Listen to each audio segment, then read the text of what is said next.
ഇപ്പൊ ഈ മൂവിയില് ഇപ്പൊ എന്താ അങ്കിയുടെ ടൈറ്റിൽ ക്യാരക്ടർ ചെയ്യുന്ന ഒരു മൂവിയാണല്ലോ. അപ്പൊ ഇങ്ങനെ ഒരു അവസരത്തിൽ തന്നെ ഈ സിനിമയില് ഇറങ്ങുന്നതിന് മുന്നേ തന്നെ കുറെ കോൺട്രവേഴ്സീസും എന്താ റിലീജിയൻ റിലേറ്റഡ്, കാസ്റ്റ് റിലേറ്റഡ് ഒക്കെ വന്നു. അപ്പൊ എന്ത് തോന്നി ആ ഒരു ന്യൂസിനോടൊക്കെ?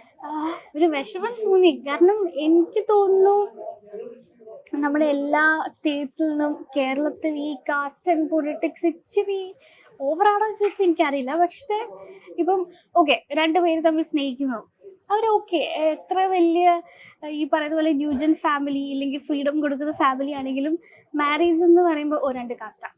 അങ്ങനത്തെ സിറ്റുവേഷൻസ് ഇപ്പോഴും ഉണ്ട്. അപ്പൊ പിന്നെ എനിക്ക് തോന്നുന്നു ഇങ്ങനൊന്നും ചെയ്തില്ലെങ്കിൽ അത്ഭുതപ്പെടാൻ ഒന്നും ഇല്ല, അതൊക്കെ നടന്നു പോകും. കാരണം കേരളത്തിൽ എന്താണ് സർവ്വസാധാരണമായിട്ട് തോന്നുന്നത്. അതെ, സത്യം. എത്ര ലിറ്ററേറ്റ് സ്റ്റേറ്റ് ആണെന്ന് പറഞ്ഞാലും ഇങ്ങനത്തെ റിലീജിയൻ, കാസ്റ്റ്, പൊളിറ്റിക്സ് കാര്യത്തിൽ ഇപ്പോഴും എനിക്ക് തോന്നുന്നു കുറച്ചുകൂടെ മെച്ചപ്പെടാനുണ്ട്.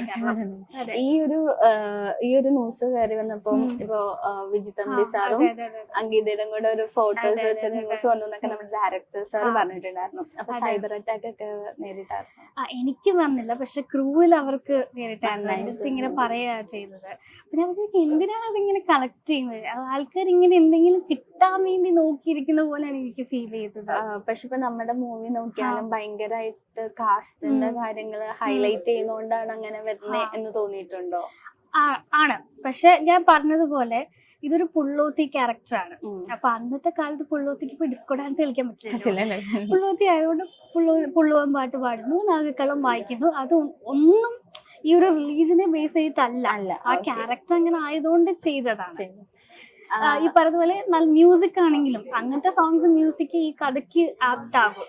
ഒരു മെലോഡിയസ് സെമി ക്ലാസിക്കൽ ഇല്ലെങ്കിൽ ഈ പറഞ്ഞതുപോലെ ക്ലാസിക്കൽ ഡാൻസ് കളിക്കുന്ന ഈ നാഗക്കളം പാട്ടായാലും എല്ലാം ആ ഒരു തീമിനെ ബേസ് ചെയ്തിട്ടാണ്. ഒരിക്കലും ഈ ഡിവോഷണൽ ടൈപ്പ് ഓഫ് സിനിമ അല്ലത്. അപ്പൊ എന്നോട് ഡയറക്ടർ സാറ് പറഞ്ഞു മറ്റേ നാഗത്തിന്റെ ഇതെല്ലാം വരച്ച് ഭയങ്കര ഒറിജിനാലിറ്റി തോന്നിക്കുന്ന സെറ്റാണ്. പിന്നെ അതേപോലെ കുറെ ഇതിനു വേണ്ടി വൃദ്ധമെല്ലാം എടുത്തു അങ്ങനെയൊക്കെ ഉണ്ടായിരുന്നു. അത് സാർ നമ്പൂതിരിയാണ്. അപ്പം എനിക്കൊന്ന് അതാണ് ഏറ്റവും ബെസ്റ്റ് അഡ്വാൻറ്റേജ് ഈ ഒരു ഇങ്ങനത്തെ ഒരു സിനിമയ്ക്ക്. കാരണം സാറ് തന്നെ എൻ്റെ അടുത്ത് എല്ലാം കൃത്യമായിട്ട് പറഞ്ഞു തന്നു. അപ്പൊ ഞാൻ കറക്റ്റ് ഈ ഷെഡ്യൂൾ തുടങ്ങിയപ്പോൾ തന്നെ ഫുൾ വ്രതമായിരുന്നു. അപ്പം പ്രാർത്ഥനയും വ്രതം കൊണ്ടാണ് ഞാൻ ലാസ്റ്റ് ഇപ്പൊ നാഗക്കളം പാട്ടിന് ആ കളത്തിന് മുമ്പ് അത് ഒറിജിനൽ കാവലാണ് ഷൂട്ട് ചെയ്തത്.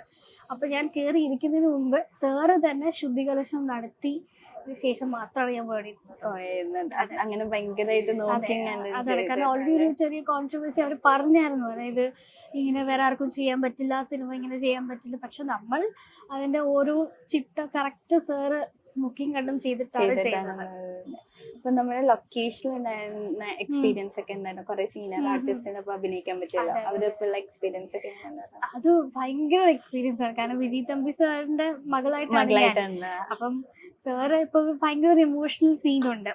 അത് അഭിനയിച്ച് കട്ട് പറഞ്ഞപ്പോ ഞാൻ സാറിനെ നോക്കി, സാർ ഓക്കെ ആണോ ചോദിച്ചു. സാറ് ചിരിച്ചിട്ട് കുഴപ്പമില്ല പറഞ്ഞു. അതാണ് ഏറ്റവും വലിയൊരു സന്തോഷം. കാരണം അവര് ഭയങ്കര സപ്പോർട്ട്. എല്ലാവരും കൃഷ്ണപ്രസാദ് ചേട്ടനാണ് ഇതിനകത്ത് വില്ലനായിട്ട് ചെയ്തിരിക്കുന്നത്.